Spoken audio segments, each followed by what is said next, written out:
Hello बच्चों, let's see the question. The question says that if cot theta is equal to 4 upon 3, where theta lies between 180 to 270, then sin theta and sin theta plus cos theta is equal to. Okay, तो इस question में हमें क्या दे रखा है? हमें cot theta की value दे रखी है 4 upon 3 और हमें बोला है थीटा जो है वो 180 डिग्री से 270 डिग्री के बीच में लाई कर रहा है, तो हमें sign theta plus cos theta की वैल्यू बतानी है। ओके, तो यहां पर जो हम की कॉन्सेप्ट यूज करेंगे,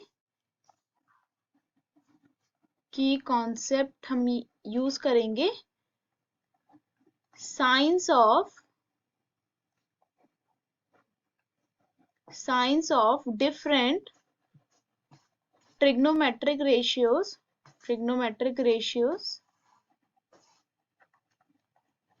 in 4 quadrants. ओके, हमारे पास 4 quadrants होते हैं। हम उन 4 quadrants में से जो हमारे trigonometric ratios हैं उनके साइन डिसाइड करते हैं। ओके, तो ये हमारा y एक्सिस है, ये हमारा x एक्सिस है।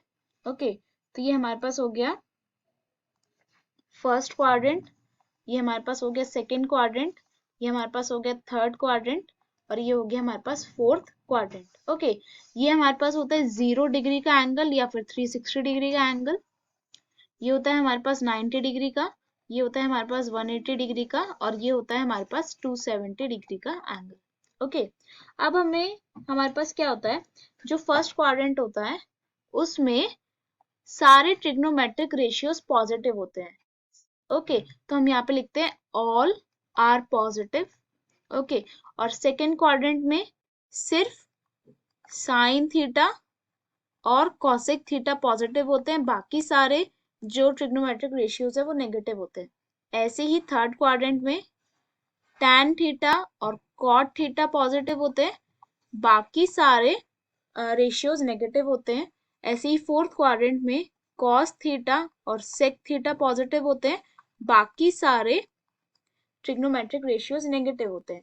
अब हमें बोला है कि हमारे पास थीटा 180 डिग्री से 270 डिग्री के बीच में लाई कर रहा है, तो इससे क्या पता चल रहा है, theta lies in third quadrant में लाई कर रहा है थीटा। ओके, और थर्ड क्वाड्रेंट में टैन थीटा और कॉट थीटा ही पॉजिटिव है, बाकी सारे रेशियोज नेगेटिव होंगे, तो इसलिए यहाँ पे हमें साइन थीटा और कॉस थीटा की वैल्यू चाहिए थी, इसलिए थर्ड क्वाड्रेंट में साइन थीटा भी नेगेटिव होगा और कॉस थीटा भी हमारे पास नेगेटिव होगा। यहाँ से हमने ये कॉन्क्लूड कर लिया। ओके, और सेकंड कॉन्सेप्ट हम यूज करेंगे पाइथागोरस थ्योरम का। सेकंड हम यूज करेंगे Pythagoras theorem. Okay, Pythagoras theorem में क्या होता है, अगर हमारे पास कोई राइट एंगल होता है, उसकी ये परपेंडिकुलर है, ये बेस है और ये हाइपोटेन्यूज है, तो हमारे पास होता है हाइपोटेन्यूज का square is equal to perpendicular का स्क्वायर प्लस बेस का स्क्वायर। ओके, ये हमारे पास पाइथागोरस थ्योरम होती है। हम कॉन्सेप्ट्स यूज करके ये क्वेश्चन सॉल्व करेंगे। ओके, तो हमें क्या दे रखा है, हमें कॉट थीटा की वैल्यू दे रखी है 4/3। ओके, और हम मान लेते हैं ये हमारे पास एक ट्राइंगल है, ये एक राइट ट्राइंगल है ए बी सी। ओके, अब कॉट थीटा हमारे पास क्या होता है, कॉट थीटा होता है हमारे पास बेस अपॉन परपेंडिकुलर। ओके, तो हम इसको लिख सकते हैं base upon perpendicular which is equal to 4/3। Okay, तो हमारे पास बेस क्या हो गया, बेस हो गया हमारे पास 4k और परपेंडिकुलर हो गया हमारे पास 3k, क्योंकि रेशियोज में है वैल्यूज इसलिए हम k लेंगे, where k is any integer. तो बेस यहाँ पे हमारा क्या है, इसको हम मान लेते हैं थीटा एंगल।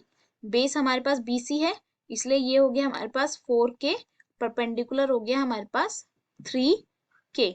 अब हमें ये हाइपोटेन्यूज निकालना है, तो हम लिखते हैं in triangle ABC using Pythagoras theorem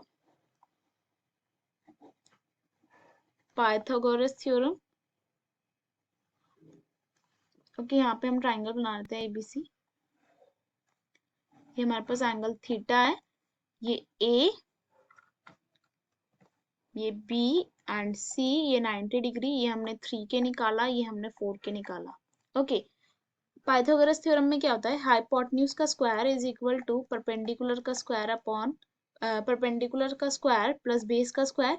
यहाँ पे हाइपोटेन्यूज क्या है, AC, तो AC का square is equal to AB क्या है हमारे पास, परपेंडिकुलर क्या है हमारे पास AB, और AB की वैल्यू है 3K, तो 3K का होल स्क्वायर। ऐसे ही बेस क्या है हमारे पास BC, और BC की वैल्यू है 4K, तो 4K का स्क्वायर, तो AC का square is equal to 9K square plus 16K square. इसको हम ऐड करेंगे तो हमारे पास आएगा 25K स्क्वायर। ओके, तो AC क्या होगा हमारे पास, under root of 25K square which is equal to 5K। Okay, तो फाइनली हमारे पास AC की वैल्यू आई है 5K। ओके, अब हमारे पास साइन थीटा क्या होता है, साइन थीटा होता है हमारे पास परपेंडिकुलर अपॉन हाइपोटेन्यूज। यहाँ पे परपेंडिकुलर क्या है, AB, और हाइपोटेन्यूज है हमारे पास AC, तो AB की वैल्यू है हमारे पास 3K और AC की वैल्यू है 5K। यहाँ से K से K कैंसिल, तो हमारे पास साइन थीटा की वैल्यू आई है 3/5। सिमिलरली हम कॉस थीटा निकालेंगे, कॉस थीटा होता है हमारे पास बेस अपॉन हाइपोटेन्यूज। यहाँ पे बेस है हमारे पास BC, हाइपोटेन्यूज AC, BC की वैल्यू है 4K, हाइपोटेन्यूज की वैल्यू है AC की वैल्यू है 5K। यहाँ पे K से K कैंसिल, इसलिए हमारे पास cos थीटा की वैल्यू आई है 4/5। ओके, और हमने यहाँ पे देखा था कि cos थीटा और sin थीटा नेगेटिव होने चाहिए क्योंकि ये थर्ड क्वाड्रेंट में लाई कर रहे हैं, तो इसलिए as theta lies in third quadrant, तो साइन थीटा की वैल्यू हो जाएगी हमारे पास -3/5, और ऐसे ही cos थीटा की वैल्यू हो जाएगी हमारे पास -4/5। ओके, तो फाइनली हमें किसकी वैल्यू निकालनी थी, हमें निकालनी थी sign theta plus cos theta की वैल्यू। ओके, और साइन थीटा की वैल्यू हमने अभी पीछे निकाली है -3/5, और cos थीटा की वैल्यू निकाली है -4/5, तो हम इन दोनों को ऐड कर देंगे which is equal to -3/5 minus plus minus of 4/5, LCM लेंगे 5, तो -3 -4, तो ये हमारे पास आएगा -7/5। ओके, तो फाइनली हमारे पास sine theta plus cos theta की वैल्यू आएगी -7/5। ओके, और यही हमारा फाइनल आंसर होगा। Hope you will understand. Best of luck, thank you.